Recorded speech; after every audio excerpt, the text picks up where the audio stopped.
बहुत समय पहले की बात है। एक जंगल में एक गुरुकुल था, जहां पर देश के कई राजाओं के बच्चे शिक्षा ग्रहण करने आते थे। गुरुकुल में छात्रों को हर एक विषय के बारे में बहुत सूक्ष्म तरीके से एवं सरल शब्दों में शिक्षा दी जाती थी, जिससे हर एक छात्र जटिल से जटिल विषयों को अच्छे से समझ सके एवं जानकारी प्राप्त कर सके। एक बार उस गुरुकुल में सामान्य छात्रों की तरह एक छात्र शिक्षा ग्रहण करने आया।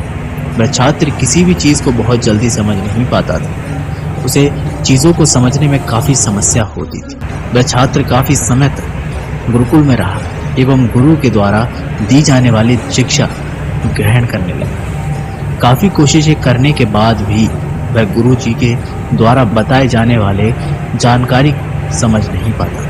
वह छात्र अन्य सभी छात्रों की तुलना में काफी पीछे था और अन्य छात्र जिन चीजों की शिक्षा प्राप्त कर चुके थे, वह छात्र उन चीजों को समझने की कोशिश ही कर रहा था, लेकिन फिर भी वह समझ नहीं पाता था। काफी समय बीतने पर भी वह छात्र गुरुदेव के द्वारा दी जाने वाली शिक्षा ग्रहण करने में मुश्किल हो रही थी। तब एक दिन अन्य सभी छात्रों के समक्ष उस विशेष छात्र को बुलाया गया और उन्होंने उस छात्र को अपना हाथ दिखाने के लिए कहा। छात्र ने अपना हाथ दिखाया।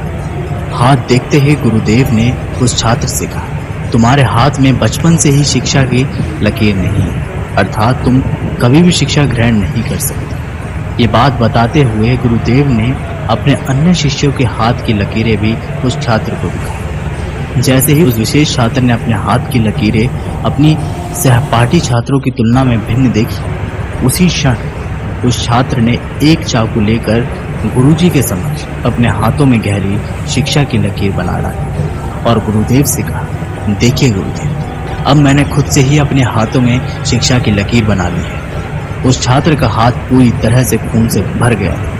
ये दृश्य देखकर गुरुदेव ने उस कमजोर छात्र को अपने सीने से लगाया और कहा, तुम्हारे जैसा छात्र कभी भी शिक्षा ग्रहण करना तो क्या, किसी भी लक्ष्य को पाने से वंचित नहीं रह सकता।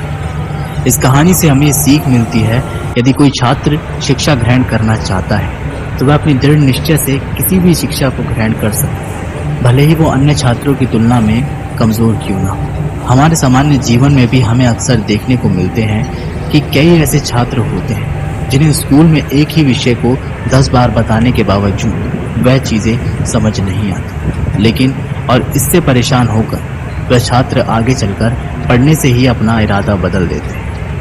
ऐसे छात्रों पर यदि माता पिता एवं शिक्षक थोड़ा ध्यान दें तो वह छात्र भी अपने क्लास में या पूरे स्कूल में भी श्रेष्ठ बन सकता है।